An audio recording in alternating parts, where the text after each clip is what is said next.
আজ আমরা জানব দিল্লি সালতানাত সম্পর্কে। দিল্লি সালতানাত দাস বংশ 1206 থেকে 1290 খ্রিস্টাব্দ। ভারতবর্ষে মুসলিম শাসনের ইতিহাসে দাস বংশ একটি গুরুত্বপূর্ণ অধ্যায়। এই বংশের উল্লেখযোগ্য সুলতানদের সংক্ষিপ্ত পরিচয় নিচে দেওয়া হল। 1. সুলতান কুতুবউদ্দিন আইবেক 1206 থেকে 1210। তিনি ছিলেন ভারতে স্থায়ী মুসলিম শাসনের প্রকৃত পথপ্রদর্শক। পরিচয়: তিনি মূলত মোহাম্মদ ঘুরির একজন ক্রীতদাস ছিলেন। তার জন্মস্থান ছিল তুর্কিস্তান। উপাধি: তার অত্যাধিক দানশীলতার কারণে তাকে লাখ বক্স লক্ষ্যদাতা বলা হতো। স্থাপত্য: তিনি দিল্লির বিখ্যাত কুতুব মিনার নির্মাণের কাজ শুরু করেন। এটি বিখ্যাত সুফি সাধক কুতুবউদ্দিন বখতিয়ার কাকির নামানুসারে নামকরণ করা হয়। বিশেষত্ব: তার হাত ধরেই দিল্লিতে প্রাথমিক যুগের তুর্কি শাসনের সূচনা হয়। 2. সুলতান শামসুদ্দিন ইলতুৎমিশ 1211 থেকে 1236। কুতুবউদ্দিন আইবেকের জামাতা ইলতুৎমিশকে এই বংশের সবচেয়ে সফল শাসক মনে করা হয়। মর্যাদা: তাকে দিল্লি সালতানাতের প্রকৃত প্রতিষ্ঠাতা বলা হয়।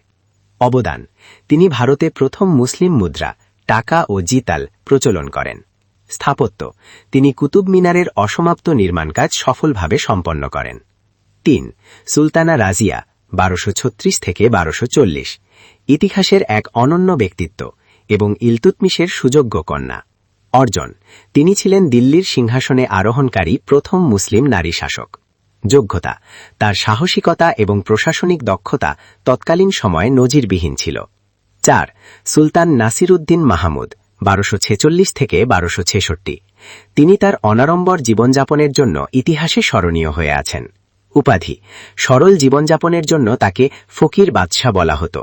জীবনধারা: রাষ্ট্রের অর্থ ব্যয় না করে তিনি ব্যক্তিগতভাবে পবিত্র কুরআন নকল করে এবং টুপি সেলাই করে জীবিকা নির্বাহ করতেন। 5. সুলতান গিয়াসউদ্দিন বলবন 1266 থেকে 1287। তিনি ছিলেন একজন শক্তিশালী এবং কঠোর শাসক, যিনি সালতানাতকে সুসংহত করেছিলেন। পৃষ্ঠপোষকতা: তিনি শিল্প ও সাহিত্যের অনুরাগী ছিলেন। তার রাজদরবার গুণীজনদের পদচারণায় মুখর ছিল। আমির খসরু: বিখ্যাত কবি ও সঙ্গীতজ্ঞ আমির খসরু, যাকে ভারতের তোতাপাখি বলা হয়, তার দরবারের প্রধান অলঙ্কার ছিলেন। এক নজরে দাস বংশের মূল তথ্য। প্রতিষ্ঠাতা: কুতুবউদ্দিন আইবেক। শ্রেষ্ঠ সুলতান: শামসুদ্দিন ইলতুৎমিশ। প্রথম নারী শাসক: সুলতানা রাজিয়া। আদর্শ জীবন: নাসিরউদ্দিন মাহমুদ। প্রশাসনিক ও সামরিক সংস্কার: দিল্লি সালতানাতকে টিকিয়ে রাখার পেছনে কিছু যুগান্তকারী পদক্ষেপ নেওয়া হয়েছিল। 40 চক্র: বান্দা গানি চাহাল গানি। সুলতান ইলতুৎমিশ তার অনুগত 40 জন তুর্কি ক্রীতদাসকে নিয়ে একটি অভিজাত পরিষদ গঠন করেছিলেন। তারাই ছিল সাম্রাজ্যের মূল চালিকা শক্তি। রক্ত ও কঠোর নীতি: ব্লাড অ্যান্ড আয়রন পলিসি। সুলতান গিয়াসউদ্দিন বলবন এই নীতি গ্রহণ করেন। তিনি রাজপথকে এক উচ্চ মর্যাদায় নিয়ে যান এবং বিদ্রোহ দমনে অত্যন্ত কঠোর ছিলেন। সিজদা ও পায়বোস: বলবন পারস্যের আদলে সুলতানকে সম্মান জানানোর জন্য সিজদা মাথা নত করা এবং পায়বোস সুলতানের পদচুম্বন প্রথা চালু করেন। সংক্ষেপে বিভিন্ন গুরুত্বপূর্ণ স্থাপত্যের নির্মাতা ও নাম টেবিলাকালে উপস্থাপন করা হল। স্থাপত্যের নাম: কুতুব মিনার। নির্মাতা: কুতুবউদ্দিন আইবেক ও ইলতুৎমিশ। বিশেষ তথ্য: 73 মিটার উঁচু এবং ইউনেস্কো ওয়ার্ল্ড হেরিটেজের অন্তর্ভুক্ত। স্থাপত্যের নাম: কুয়াত উল ইসলাম মসজিদ। নির্মাতা: কুতুবউদ্দিন আইবেক। বিশেষ তথ্য: এটি উত্তর ভারতের প্রথম মসজিদ। স্থাপত্যের নাম: আড়াই দিন কা ঝোপড়া। নির্মাতা: কুতুবউদ্দিন আইবেক। বিশেষ তথ্য: আজমিরে অবস্থিত এই মসজিদটি মাত্র আড়াই দিনে নির্মিত হয়েছিল বলে লোককথা আছে। দাস বংশের পতন: 1287 সালে বলবনের মৃত্যুর পর তার উত্তরাধিকারীরা খুব একটা শক্তিশালী ছিলেন না। শেষ সুলতান কায়কোবাদ অসুস্থ ও অযোগ্য হয়ে পড়লে 1290 সালে জালালউদ্দিন খলজি ক্ষমতা দখল করেন। এর মাধ্যমেই দিল্লি সালতানাতে খলজি বংশের সূচনা হয়। এখন জানব দিল্লি সালতানাত খলজি বংশ সম্পর্কে। দিল্লি সালতানাত খলজি বংশ 1290 থেকে 1320 খ্রিস্টাব্দ। খলজি বংশের শাসনকাল ছিল দিল্লি সালতানাতের বিস্তারের যুগ। এই বংশের সবচেয়ে শক্তিশালী ও আলোচিত শাসক ছিলেন সুলতান আলাউদ্দিন খলজি। সুলতান আলাউদ্দিন খলজি 1296 থেকে 1316 খ্রিস্টাব্দ। আলাউদ্দিন খলজি ছিলেন একজন দূরদর্শী প্রশাসক ও অপরাজেয় সেনাপতি। তার শাসনামলের প্রধান দিকগুলো নিচে তুলে ধরা হল।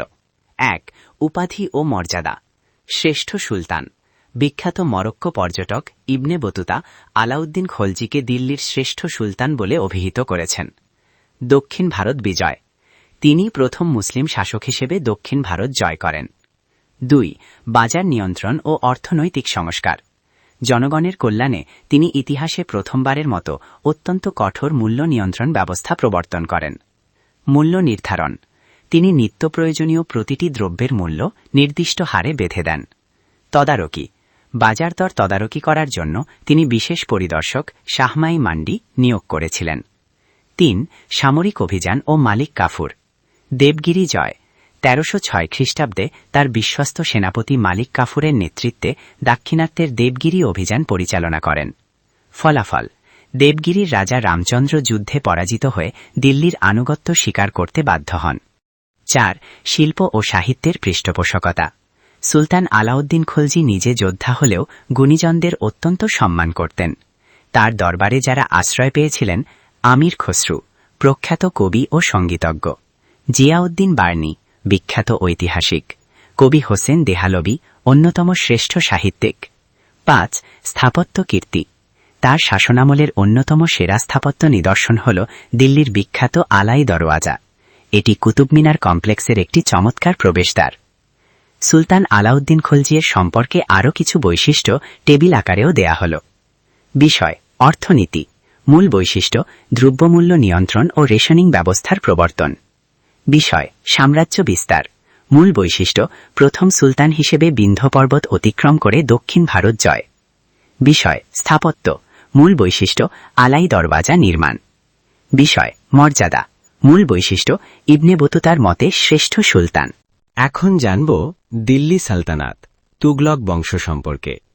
দিল্লি সালতানাত, তুগলক বংশ, 1320 থেকে 1414 খ্রিস্টাব্দ। খলজি শাসনের অবসানের পর গিয়াসউদ্দিন তুগলক এই নতুন রাজবংশের সূচনা করেন। 1. সুলতান গিয়াসউদ্দিন তুগলক, 1320 থেকে 1325।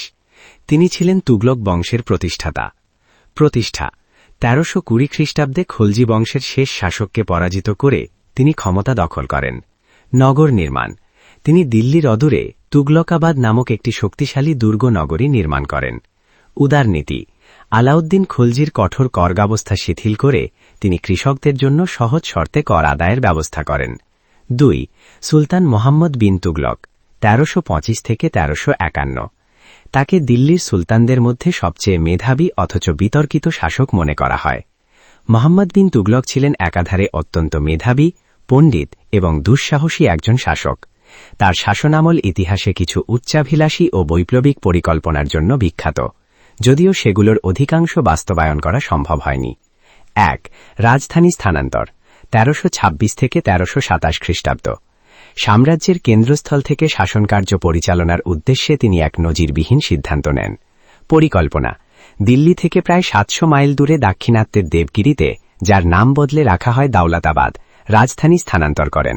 ফলাফল: দিল্লির সাধারণ মানুষ ও কর্মচারীদের দেবগিরির আবহাওয়া পছন্দ হয়নি। এছাড়া উত্তর ভারতে মঙ্গল আক্রমণের ঝুঁকি বেড়ে যাওয়ায় তিনি পুনরায় রাজধানী দিল্লিতে ফিরিয়ে আনতে বাধ্য হন।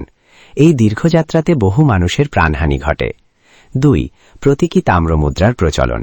অর্থনৈতিক সংস্কারের অংশ হিসেবে তিনি মুদ্রা ব্যবস্থায় বড় পরিবর্তন আনেন। উদ্দেশ্য: সোনা ও রূপার মুদ্রার ঘাটতি মেটাতে তিনি তামার প্রতীকী মুদ্রা চালু করেন এবং এর মান সোনা রূপার সমান নির্ধারণ করে দেন। ব্যর্থতার কারণ: সেই যুগে মুদ্রা জাল রোধ করার মতো উন্নত প্রযুক্তি ছিল না, ফলে ঘরে ঘরে মানুষ তামা দিয়ে জাল মুদ্রা তৈরি শুরু করে। শেষ পর্যন্ত সুলতান এই পরিকল্পনা ত্যাগ করতে বাধ্য হন এবং বিনিময়ে কোষাগার থেকে আসল মুদ্রা দিয়ে জাল মুদ্রাগুলো ফেরত নেন। 3. পর্যটক ইবনে বতুতার আগমন, 1333 খ্রিস্টাব্দ। বিখ্যাত মরক্কো পরিব্রাজক ইবনে বতুতা তার শাসনামলেই ভারতে আসেন। রাজকীয় পদ: সুলতান তার পাণ্ডিত্যে মুগ্ধ হয়ে তাকে দিল্লির কাজী, বিচারক পদে নিযুক্ত করেন। ঘটনা প্রবাহ: ইবনে বতুতা দীর্ঘ 8 বছর অত্যন্ত দক্ষতার সাথে এই দায়িত্ব পালন করেন, তবে এক পর্যায়ে সুলতানের বিরাগভাজন হয়ে তিনি কারারুদ্ধ হন। পরবর্তীকালে সুলতান সদয় হয়ে তাকে ক্ষমা করে দেন এবং নিজের দূত হিসেবে চীনে পাঠান। সুলতান মোহাম্মদ বিন তুগলকের আরও কিছু প্রধান প্রধান কাজ টেবিল আকারে দেয়া হল। প্রধান কাজ: রাজধানী স্থানান্তর। সাল: 1326-27। ফলাফল: প্রশাসনিক ও মানবিক বিপর্যয়ের কারণে ব্যর্থ। প্রধান কাজ তাম্র মুদ্রা প্রচলন। সাল জানা নেই। ফলাফল ব্যাপক জালিয়াতির কারণে বাতিল। প্রধান কাজ ইবনে বতুতার নিয়োগ। সাল 1333। ফলাফল দীর্ঘ 8 বছর কাজীর পদে দায়িত্ব পালন। একটি মজার তথ্য, মোহাম্মদ বিন তুগলককে তার অদ্ভুত ও খামখেয়ালি সব সিদ্ধান্তের জন্য অনেক ঐতিহাসিক পাগলা রাজা হিসেবে আখ্যা দিলেও আধুনিক অনেক ইতিহাসবিদ তাকে তার সময়ের চেয়ে অনেক বেশি অগ্রগামী ও আধুনিক মনস্ক শাসক বলে মনে করেন। 3. সুলতান ফিরোজ শাহ তুগলক 1351 থেকে 1388। তিনি তার জনকল্যাণমূলক কাজের জন্য ইতিহাসে বিশেষভাবে পরিচিত। সংস্কার, তিনি অসংখ্য খাল খনন করে সেচ ব্যবস্থার উন্নয়ন করেন এবং অনেক নতুন শহর যেমন ফিরোজাবাদ, হিসার প্রতিষ্ঠা করেন। দানশীলতা, তিনি দরিদ্রদের জন্য দেওয়ান-ই খয়রাত দান বিভাগ এবং বিনা শুল্কে চিকিৎসার জন্য হাসপাতাল তৈরি করেন। স্থাপত্য, কুতুব মিনারের সংস্কার কাজেও তার অবদান রয়েছে। তুগলক বংশের আরও কিছু প্রধান প্রধান কাজ টেবিল আকারে দেয়া হল। সুলতানের নাম গিয়াসউদ্দিন তুগলক। প্রধান পরিচয় বা কাজ তুগলক বংশের প্রতিষ্ঠাতা ও তুগলকাবাদ দুর্গের নির্মাতা। সুলতানের নাম মোহাম্মদ বিন তুগলক। প্রধান পরিচয় বা কাজ রাজধানী স্থানান্তর ও প্রতীকী মুদ্রা প্রবর্তনের জন্য খামখেয়ালি হিসেবে পরিচিত। সুলতানের নাম ফিরোজ শাহ তুগলক। প্রধান পরিচয় বা কাজ জনকল্যাণমূলক কাজ ও সেচ ব্যবস্থার উন্নয়নের জন্য বিখ্যাত। তুগলক বংশের পতন সুলতান মাহমুদ শাহ ও তিমুর লং। তুগলক বংশের শেষ সময়টা ছিল চরম বিশৃঙ্খলা ও বৈদেশিক আক্রমণের। এই বংশের চূড়ান্ত পতন ঘটে তিমুর লংয়ের ভারত অভিযানের মাধ্যমে। 1. সুলতান মাহমুদ শাহ তুগলক বংশের শেষ সুলতান। তিনি ছিলেন তুগলক রাজবংশের সর্বশেষ শাসক।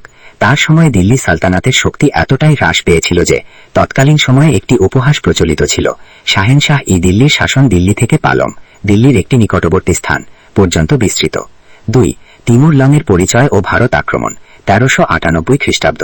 পরিচয় তিমুর ছিলেন মধ্য এশিয়ার সমরকন্দের একজন শক্তিশালী তুর্কি বীর। শৈশবে একটি যুদ্ধক্ষেত্রে তার পা জখম হয়ে যায় এবং তিনি কিছুটা খুঁড়িয়ে হাঁটতেন, তাই ইতিহাসে তিনি তিমুর লং, খোঁড়া তিমুর নামে পরিচিত। আক্রমণের উদ্দেশ্য মধ্য এশিয়ায় একটি বিশাল সাম্রাজ্য গড়ার স্বপ্ন এবং ভারতের অতুলনীয় ধন সম্পদ দখল করার লক্ষ্যে 1398 সালে তিনি ভারত আক্রমণ করেন। 3. দিল্লির ভয়াবহ পরিস্থিতি প্রতিরোধের অভাব সুলতান মাহমুদ শাহের তিমুর লংয়ের মতো বিশাল ও দুর্ধর্ষ বাহিনীকে বাধা দেওয়ার মতো কোনো সামরিক সক্ষমতা ছিল না, ফলে তিমুর বিনা বাধায় দিল্লিতে প্রবেশ করেন। লুণ্ঠন ও হত্যাযজ্ঞ তিমুর ও তার বাহিনী প্রায় 3 মাস ধরে দিল্লিতে ব্যাপক হত্যাযজ্ঞ ও লুণ্ঠন চালায়। শহরটিকে প্রায় ধ্বংসস্তূপে পরিণত করা হয়। প্রস্থান লুণ্ঠন শেষে বিপুল ধন সম্পদ, হাতু এবং দক্ষ কারিগরদের সাথে নিয়ে তিমুর স্বদেশে ফিরে যান। তুগলক বংশের পতন সম্পর্কে কিছু বিষয় ও তথ্য টেবিল আকারে দেয়া হল। বিষয় আক্রমণের সাল 1398 খ্রিস্টাব্দ। তৎকালীন সুলতান মাহমুদ শাহ তুগলক বংশ। আক্রমণকারীর আদিনিবাস সমরকন্দ, মধ্য এশিয়া। ফলাফল দিল্লি সালতানাতের মেরুদণ্ড ভেঙে যায় এবং তুগলক বংশের পতন ত্বরান্বিত হয়। জেনে রাখা ভালো 1398 সালে তিমুর লংয়ের ভারত আক্রমণের ফলে তুগলক বংশের মেরুদণ্ড ভেঙে যায় এবং ধীরে ধীরে এই বংশের পতন ঘটে। তিমুর লং যখন ফিরে যান তিনি খিজির খা নামক একজন তার প্রতিনিধি হিসেবে রেখে যান। এই খিজির খাই পরবর্তীকালে 1414 সালে সৈয়দ বংশের পতন ঘটান এবং নতুন শাসন ব্যবস্থা শুরু করেন। এখন জানব খান জাহান আলী ও 60 গম্বুজ মসজিদের ইতিহাস সম্পর্কে। খান জাহান আলী ও 60 গম্বুজ মসজিদ এক নজরে ইতিহাস। খান জাহান আলী ছিলেন একাধারে একজন বীর সেনাপতি, দক্ষ প্রশাসক ও প্রখ্যাত সুফি সাধক। দক্ষিণবঙ্গে খলিফাতাবাদে ইসলাম প্রচার ও জনকল্যাণে তার অবদান অতুলনীয়। 1. খান জাহান আলীর সংক্ষিপ্ত জীবনী।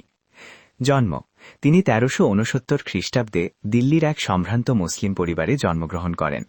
কর্মজীবন 1389 সালে তিনি তুগলক সেনাবাহিনীতে সেনাপতি হিসেবে যোগ দেন। বিজয় তিনি তৎকালীন রাজা গণেশকে পরাজিত করে বাংলার দক্ষিণ পশ্চিমাঞ্চলে বর্তমান বাগেরহাট ও পার্শ্ববর্তী এলাকায় মুসলিম শাসনের গোড়াপত্তন করেন ও ইসলামের পতাকা উড্ডীন করেন। প্রয়াণ তিনি 1459 খ্রিস্টাব্দে মৃত্যুবরণ করেন। বাগেরহাটে তার মাজার আজও ভক্তদের কাছে এক পবিত্র স্থান। 2. স্থাপত্য বিস্ময় 60 গম্বুজ মসজিদ। খান জাহান আলীর সবচেয়ে বড় কীর্তি হল বাগেরহাটের এই বিশাল মসজিদটি। এটি বাংলাদেশের মধ্যযুগীয় স্থাপত্যের এক অনন্য নিদর্শন। নির্মাণকাল 15 শতাব্দীতে 1435 থেকে 1459 খ্রিস্টাব্দের মধ্যে এটি নির্মিত হয়। অবস্থান বাগেরহাট শহর থেকে প্রায় 3 মাইল পশ্চিমে ঘোড়াদিঘির পূর্ব পাড়ে এটি অবস্থিত। গম্বুজ ও স্তম্ভের রহস্য নাম 60 গম্বুজ হলেও এতে গম্বুজ সংখ্যা মোট 81টি, 70টি উপরিভাগে ও 11টি ছাদের মাঝখানে। মসজিদটির ভেতরে পাথর ও ইটের তৈরি মোট 60টি স্তম্ভ বা পিলার আছে। ধারণা করা হয় এই 60টি স্তম্ভের কারণেই লোকমুখে এর নাম 60 গম্বুজ হয়েছে। মিনার, মসজিদের 4 কোণায় 4টি আকর্ষণীয় মিনার রয়েছে। 3. বিশেষ স্বীকৃতি ও গুরুত্ব। আয়তন, এটি বাংলাদেশের মধ্যযুগে নির্মিত সবচেয়ে বড় মসজিদ, ইউনেস্কো মর্যাদা। এর ঐতিহাসিক ও স্থাপত্য শৈলীর গুরুত্ব বিবেচনা করে 1983 সালে ইউনেস্কো একে বিশ্ব ঐতিহ্য বা ওয়ার্ল্ড হেরিটেজ সাইট হিসেবে ঘোষণা করে। খান জাহান আলী ও 60 গম্বুজ মসজিদ সম্পর্কে টেবিল আকারে কিছু বিষয় দেয়া হল। বিষয়: জন্ম ও কর্মস্থল। মূল তথ্য: দিল্লি জন্ম, বাগেরহাট কর্মস্থল। বিষয়: পদমর্যাদা। মূল তথ্য: তুগলক সেনাপতি ও স্থানীয় শাসক। বিষয়: মোট গম্বুজ সংখ্যা। মূল তথ্য: 81টি। বিষয়: স্তম্ভ বা পিলার সংখ্যা। মূল তথ্য: 60টি। বিষয়: বিশ্ব ঐতিহ্য ঘোষণা। মূল তথ্য: 1983 সাল। একটি মজার তথ্য: খান জাহান আলীর শাসনকালে তিনি শুধু মসজিদই তৈরি করেননি, ওই অঞ্চলে মিষ্টি জলের অভাব দূর করতে অসংখ্য দিঘি, যেমন খাজেলি দিঘি, ঘোড়া দিঘি খনন করেছিলেন, যা আজও ব্যবহৃত হচ্ছে। এখন জানব দিল্লি সালতানাত, লোদি বংশ 1451 থেকে 1526 খ্রিস্টাব্দ এর ইতিহাস সম্পর্কে। দিল্লি সালতানাত, লোদি বংশ 1451 থেকে 1526 খ্রিস্টাব্দ। লোদি বংশ ছিল দিল্লি সালতানাতের সর্বশেষ রাজবংশ। এই বংশের পতনের মাধ্যমেই সুলতানি আমলের সমাপ্তি ঘটে। পতন: 1526 সালে ঐতিহাসিক পানিপথের প্রথম যুদ্ধে মুঘল সম্রাট বাবুরের কাছে লোদি বংশের শেষ সুলতান ইব্রাহিম লোদি পরাজিত ও নিহত হন। ফলাফল: এই পরাজয়ের ফলে দীর্ঘ 324 বছরের দিল্লি সালতানাতের শাসনের অবসান ঘটে।